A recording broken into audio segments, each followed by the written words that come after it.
As we continue now with our study of the core ideas that make up what we call Reformed theology, I think of an event that took place in history just a couple of years before the Pilgrims landed on the shores of New England in the Mayflower. A controversy that spread throughout Europe and then around the world that had its roots in the Netherlands. It began in a theological faculty of a Dutch institution that was committed to Calvinistic theology.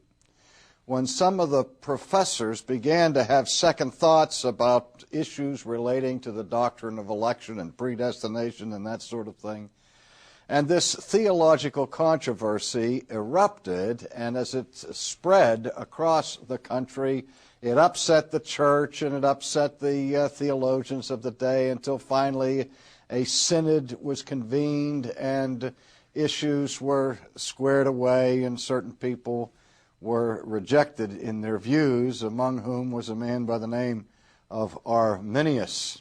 But the group who led this movement against Orthodox Reformed theology were called the Remonstrants.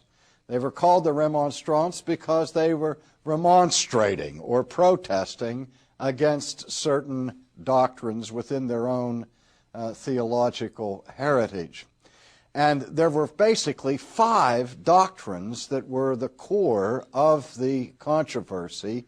And what has happened as a result of this debate is that these 5 core theological issues became known in subsequent generations as the so-called 5 points of Calvinism. And they are known through the very popular acrostic TULIP, T-U-L-I-P, which is a sort of clever way to sum up the 5 articles that were in such dispute. And I mentioned that historical event for this reason. As we've said all along, it would be a serious mistake to understand the essence of Reformed theology simply in light of these 5 doctrines, because the Reformed faith involves many, many, many other elements of theological and ecclesiastical confession. But these are the 5 controversial points of Reformed theology, and they're the ones that are popularly seen as being distinctive to this particular confession. So we're going to spend some time looking at the 5 points of Calvinism as they are spelled out in this acrostic. And we remember that this acrostic, tulips, uses the first letter of 5 different doctrines. The first is total depravity, hence the T. And the second is unconditional election, and hence the U. The L stands for limited atonement. The I for irresistible grace, and P for the perseverance of the saints. And when I have lectured on these doctrines in the past, I have stated one or more objections to these subheadings as defining the doctrines, because many of them, if not all of them, are somewhat misleading. But they fit so nicely into this acrostic, people insist on using these abbreviations to define the 5 points. And so what we're going to do today is begin with a brief overview of the T of the tulip, that which stands for total depravity. I remember many, many years ago I was teaching a course in theology at a college, and the students who were enrolled in the college did not come from a Reformed background by any means, and we were working through various doctrines, and I came to the doctrine of total depravity. And I gave an exposition that went over about a week of classes, and at the end of that time I asked the students if they were persuaded that this indeed was the biblical view of human sinfulness. And everybody in the class raised their hand and indicated, yes, they were convinced that this was the correct biblical view. And I said, are you sure? And they said, yes, they're absolutely sure. So I went on the blackboard, on the top left-hand side of the blackboard, and I wrote a number there, the number of the students there, like 28 students, put it in a box, and I wrote next to it for the janitor, please do not erase. And I did that for a reason, that they were all committed. And then the next week we started in on the U of unconditional election, and there were howls of protest from the students who rebelled against that doctrine. They didn't like that at all.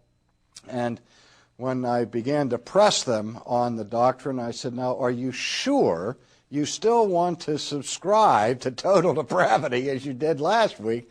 And one by one I had to erase the names up there in the left-hand corner of the blackboard. And I say that for this reason, that there's one sense in which if a person really embraces what is called the doctrine of total depravity, the other 4 points in this 5-point system more or less fall in line. They become duck soup and corollaries, more or less, of this first point. And so let's take some time to look at that. The historical situation where this doctrine first became a matter of great import and great controversy was early on in church history during the teaching ministry of St. Augustine. And I'm sure you've heard a little bit about the so-called Pelagian controversy of the latter part of the 4th century and into the 5th century, which began when this British monk, whose name was Pelagius, protested against a statement that was in one of the written prayers of Augustine, wherein in this prayer Augustine made this comment before God. He said, O God, command what thou wouldst and grant what thou dost command. Let me say it again. Command what thou wouldst and grant what thou dost command.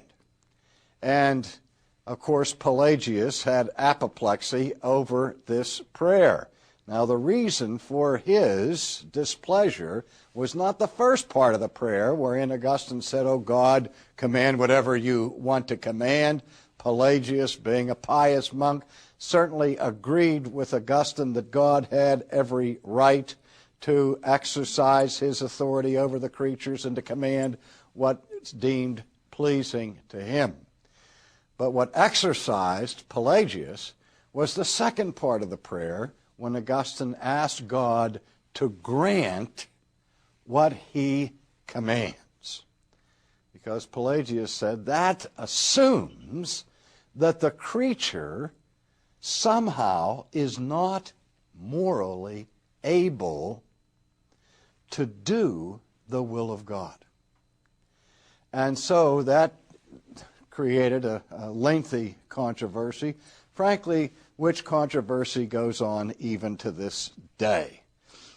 And we continue to have discussions about Pelagianism or semi-Pelagianism, Augustinianism, and so on. In fact, I just finished writing a book about the entire historical development of that controversy from Pelagius down to last week. And so I will be going into that in much greater detail later on, where I hope to have a separate course just on that question. But by way of introduction and overview, the issue has to do with the question of original sin. And the doctrine of total depravity reflects